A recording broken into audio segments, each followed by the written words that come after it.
بسم اللہ الرحمن الرحیم۔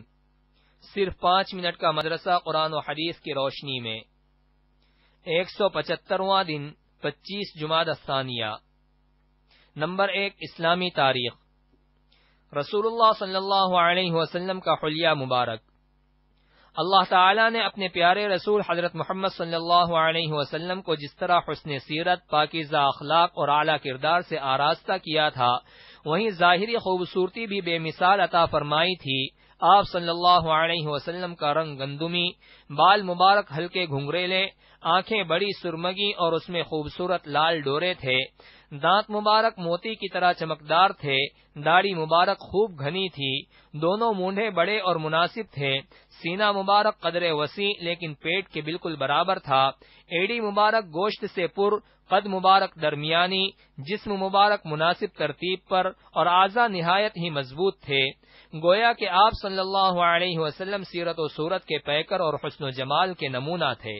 حضرت جابر رضی اللہ عنہ فرماتے ہیں، جب میں چاندنی رات میں چاند کو دیکھتا، پھر حضور صلی اللہ علیہ وسلم کے چہرے انور کو دیکھتا تو خدا کی قسم آپ صلی اللہ علیہ وسلم چاند سے کہیں زیادہ حسین نظر آتے۔ تبارک اللہ احسن الخالقین۔ نمبر 2، اللہ کی قدرت۔ گنے کا رس۔ اللہ تعالی نے ہمارے فائدے کے لیے زمین سے بے شمار نعمتیں پیدا فرمائی، ان میں سے ایک گنا بھی ہے جو دیکھنے میں بانس کی طرح ہوتا ہے مگر اس کے اندر بھرپور رس ہوتا ہے جس سے شکر وغیرہ تیار کی جاتی ہے اور پھر بے شمار مٹھائیاں اور حلوے وغیرہ بنائے جاتے ہیں۔ اللہ تعالیٰ نے گنے کے رس میں بڑی شفا رکھی ہے، اسی لیے اطباء اور ڈاکٹر مریضوں کو اس کا رس پینے کا مشورہ دیتے ہیں۔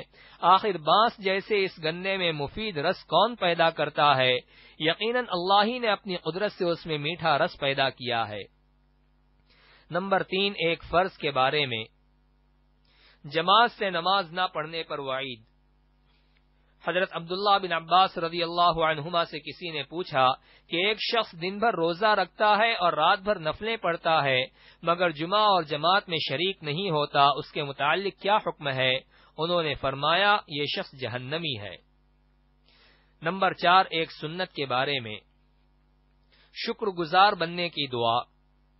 حضرت ابو ہریرہ رضی اللہ عنہ بیان کرتے ہیں کہ میں نے رسول اللہ صلی اللہ علیہ وسلم سے یہ دعا محفوظ کی ہے، اللہم اجعلنی اعظم شکرک واکثر ذکرک واتبع نصحک واحفظ وصیتک۔ ترجمہ، اے اللہ تو مجھے کثرت سے شکر کرنے والا اور کثرت سے آپ کو یاد کرنے والا اور آپ کی نصیحتوں پر عمل کرنے والا اور آپ کی وصیتوں کو یاد رکھنے والا بنا دیجئے۔ نمبر 5، ایک اہم عمل کی فضیلت۔ کامل ایمان والا۔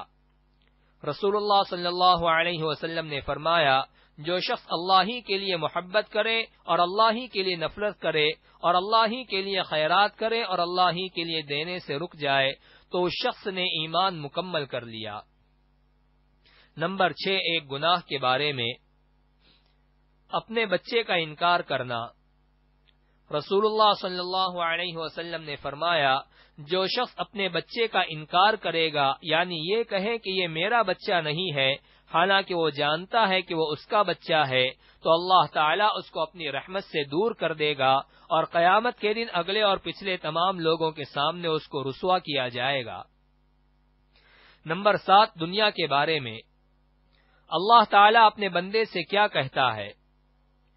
رسول اللہ صلی اللہ علیہ وسلم نے فرمایا، اللہ تعالیٰ فرماتا ہے، اے ابن آدم، تو میری عبادت کے لیے فارغ ہو جا، میں تیرے سینے کو مالداری سے بھر دوں گا اور تیری محتاجگی کو ختم کر دوں گا، اور اگر ایسا نہیں کرے گا تو میں تیرے سینے کو مشغولی سے بھر دوں گا اور تیری محتاجگی کو دور نہیں کروں گا۔